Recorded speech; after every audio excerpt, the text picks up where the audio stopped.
Hey, Team CosplayShop. So I have a really quick request. Hopefully you can do this for me. So I was wondering if you could help me get a full set of armor made that looks like it was based on Slay the Sloth if he were to fight demons in hell. Or maybe he lives in hell. I don't know. I do not judge. What?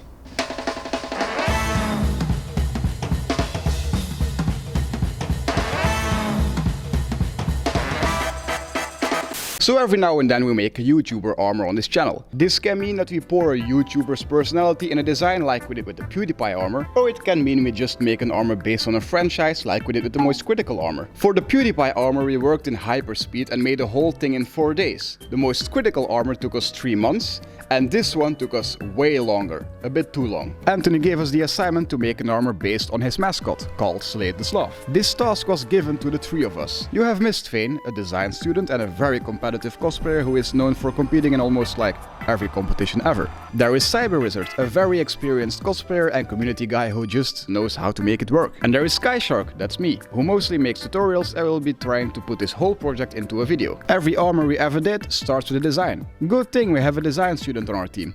What better adaptation of the dark fantasy genre than Berserk? During the design process I looked at how the slot was constructed biologically, and I did a thing of biomimicry, or at least a little bit, so that we still have claws in there, and we also have like the drooping face in the mask. All those design elements were quite important to make it look like a slot, but not in the same way. The designing takes a lot longer than most people think. The difference between a design and real life is mostly proportions. A sketch is not a human body. An armor cannot move and bend into itself when you raise your arm. We also had to make some changes to the shoulder armor, think about modularity. But my rendering skills are rather low, and we can't send them a sketch that is basically drawn by a 3-year-old. So I asked a good friend of mine, Sunny Visuals, to render out a complete design and make it look amazingly cool so that Anthony would be blown away by the idea. But of course,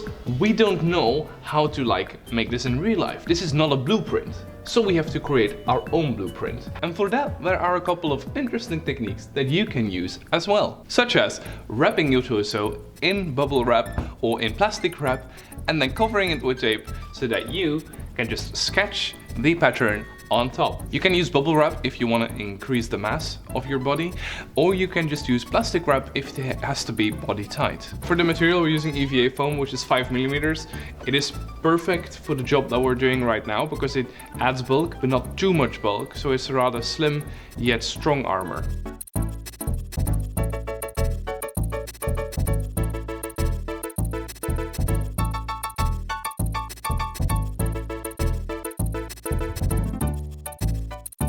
I am unable to cut straight lines sometimes because of the weird edges, the weird shapes. So I'm using a multi-tool to just sand down the inconsistencies into the foam lines so that later on I will have clean lines that look more presentable.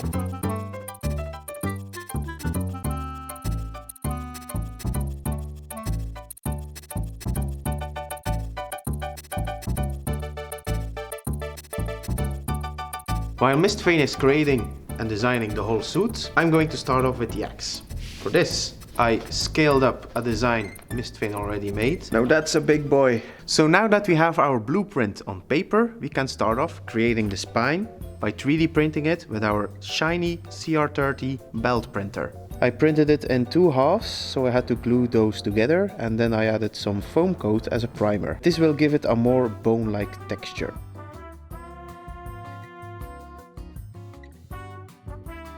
On the bottom of the axe, I made 3 slot-like claws using some foam and Warbler.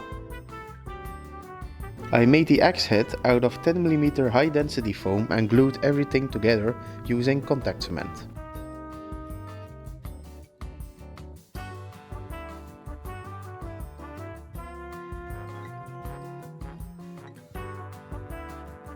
I made a little hatch with some magnets at the front so that the battery was hidden but also accessible. I took my soldering kit and implemented some LEDs on the inside.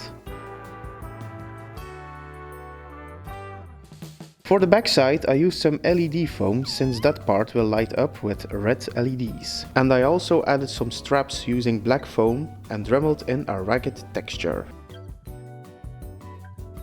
With the axe completed, we can go back to Mistvein making the armor. Of course, this is also just cutting and gluing foam together, so roll the edit!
Okay, it took us a couple of months to make these, just because we had the design process that changed and certain details that we wanted to redo again.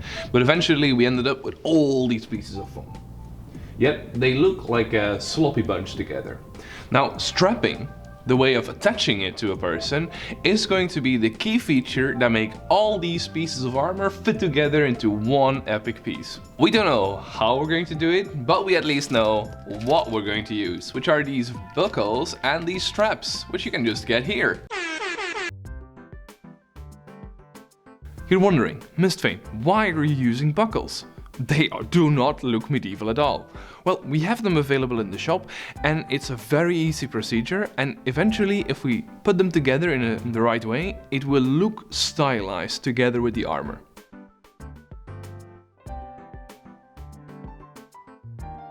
Remember kids, for the most important parts, use ultra high density foam. It's like you don't feel anything. While Mistvein is making those straps to make the whole armor attachable, I focused on making the gauntlets. Every finger piece is a very intricate part, so I decided to use a laser cutter for this and cut it out of some black warbler. Once I had my warbler pieces, I could curl them up over a pipe with some heat. Hands tend to move a lot, so I attached every piece to the gloves using rivets. I also added some Ultra HD foam claws on one glove to finish it all off. We always add 3 claws to mimic a slot as Anthony requested. We added them to one hand, the bottom of the axe, and also the sabatons.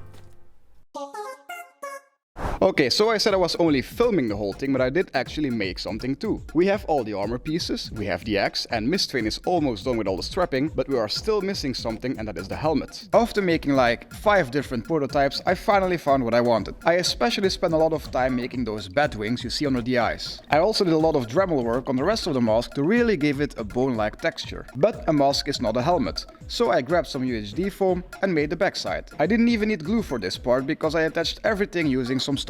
At this point we are around 8 months into making this whole armor. We all worked on it at the same time, and we even left the studio at some points because we really wanted to finish it. Things were going pretty well.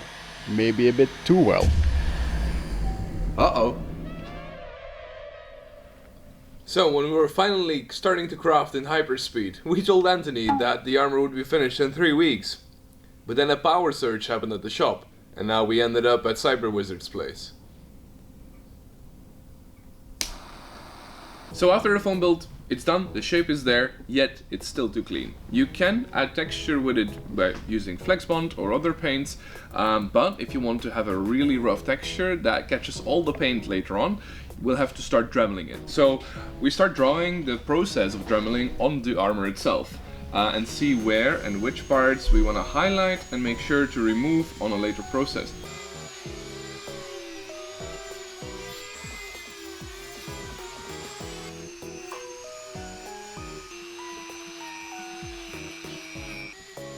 We are not big fans of putting scratches onto armor because we think it breaks the illusion, but we're going to highlight the most damaged parts so that we can Dremel in different scratches using a different bit so that it kind of makes sense and kind of goes along with the cosplay aesthetic that we're going for.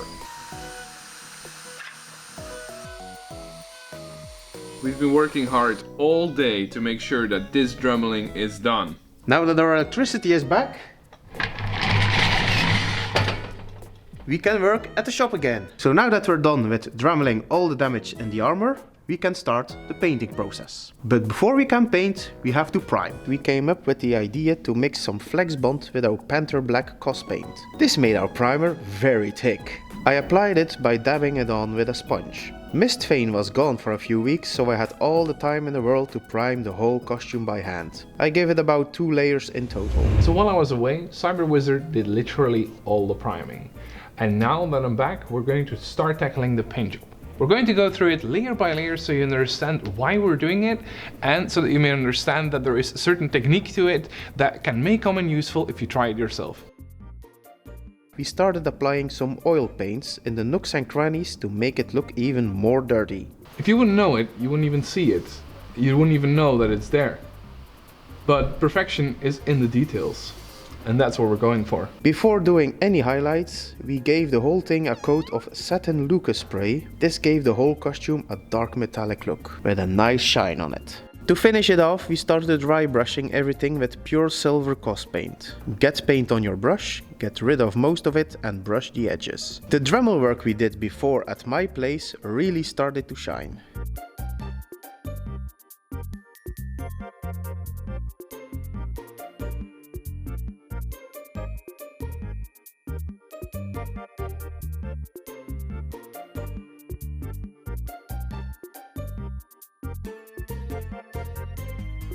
So we also painted the inside of the armor black. It looks more professional, and if I jump around all the time, then... Don't stop jumping, we still have to sand it up. You're not gonna jump, you're not gonna sit, you're just gonna stand there. Yeah, and be pretty. Okay, so the armor is finished. It shines and shimmers throughout the studio, so that's the effect that we truly wanted. It's super dark. As you can see, the contrast between the fabric parts and the armor is still a little bit too big. So we have the idea of making some latex creature kind of texture underneath, so that everything complements the whole armor and it looks like a beast is trapped inside the armor. To make it easy for myself, I made a clean pattern from the pattern that Cyber Wizard traced on me, and then I transferred it on a piece of plastic with a couple of measurements, so that now, once I start sculpting, I will always know where the edges reach. And for sculpting, we're going to use clay. And preferably a clay that has a very low granular structure. And if you want to have details in your clay, then I guess terracotta is a good idea. Never tried it before, we're gonna try it right now.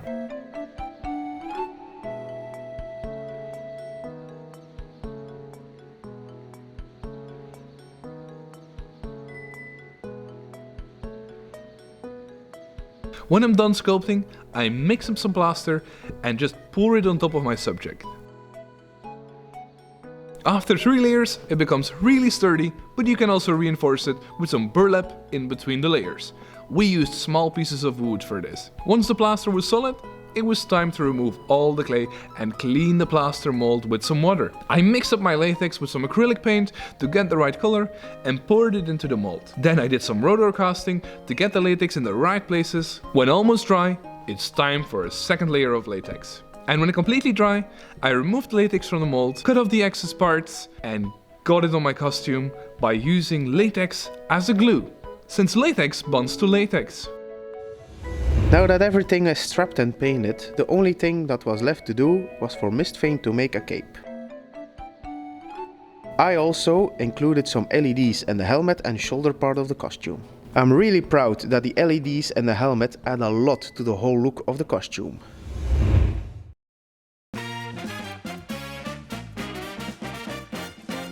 We took the armor for a photo shoot on the same day that we finished it, with Mistfane putting it on the underground parking lot for the full cosplay experience. It's only with the armor finished and on its way to Anthony that we learned that he and Ian bought Smosh. We own Smosh. And that the armor would actually be used for their comeback sketch. So if you haven't already, be sure to check that out. This was probably one of the bigger projects we ever did to date. And we are all doing this just for fun. So if you skip to the end, please consider watching the whole video. We really would appreciate it. Thank you so much for watching and we will see you in the next one.